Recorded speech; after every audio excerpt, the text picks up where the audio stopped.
Schools in Ghana are beginning to reopen as the government further eases lockdown restrictions. Students have been away from classrooms for more than 2 months now due to the coronavirus pandemic. But some parents fear it's still not safe to send their children back to school, as Ghana has yet to flatten the curve of its infections. CGTN's Nabil Ahmed Rufai reports from Accra. Letitia Tano has been taking lessons from home since schools were closed in March due to the coronavirus outbreak. She's watching an education channel created by the state broadcaster to teach students. She says it's been difficult adjusting to this style of learning out of the classroom.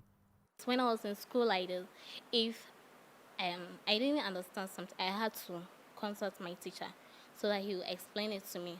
But here, since I can't meet the teacher, I find it very difficult understanding some questions and things they'll be teaching on the television.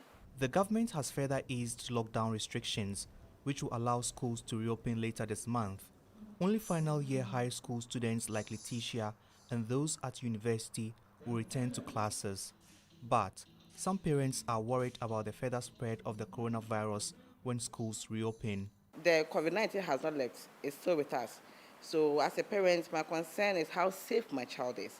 Even though we are going to put the necessary measures in place for the child to go back to school, how safe are they over there? Since Ghana first eased lockdown in April, the country's infections of the coronavirus have kept increasing. The government says the country has to learn to live with the virus. All schools are to be disinfected before they are reopened. A classroom like this, which usually holds 50 students, will now be limited to 30. This is to allow some level of physical distancing among the students.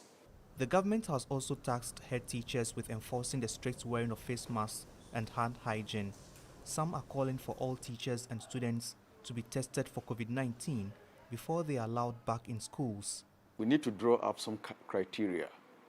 And after that, whoever meets that criteria should be allowed to undergo testing.